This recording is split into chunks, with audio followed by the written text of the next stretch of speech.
Hello, ako nga po pala si Marisol Encarnacion, 25 years old, isang mission member sa Wakas Yemelit Church. Ako po pala si Elena Ticao.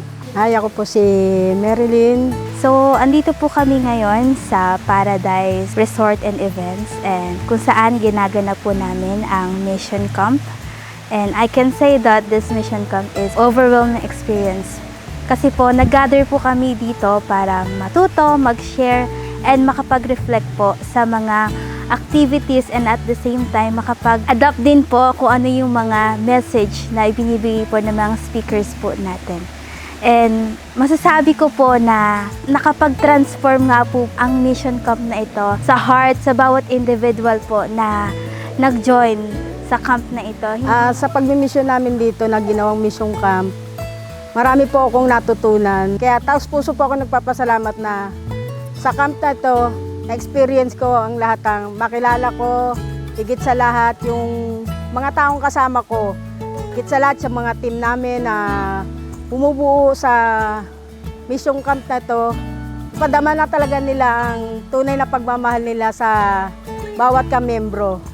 Kaya naman, dito sa mission camp na ito, marami akong higit natutunan at higit kong nakilala si Lord sa panahon na ako'y lubos na naguguluhan sa aking mga dinadalang, may mga tanong ako sa aking pag-iisip na bakit ganito, bakit ganyan. Pero ang lahat ng yun ay binigyan ng katugunan ng ating Panginoon. Napakasaya kasi ngayon lang ako sa camp dahil sa mission. Masaya po ako dahil siyempre, panibagong karanasan. Dahil sa camp, marami akong nakasalamuha ng mga namin sa church. Nagkaroon kami banding ng kagrupo ko. Nagkaroon kami ng yung relasyon namin sa sa pagmimisyon. Nakita ko po yung essence ng event na to, hindi parang wala lang, kundi para makapag-reflect nga po sa buhay ng bawat isa, and at the same time kami rin po yung naging follower po. Kasi po tuwing Sabado kapag kami ay nagmi-mission, kami po yung nagli-lead sa mga tao. At dito po sa camp na to, kami po yung followers. I can say that na kahit mas bata po ako sa mga members ko, andun po yung trust nila sa leader nila na mag-o-obey sila, magka-follow sila, andun yung heart nila na handang sumunod.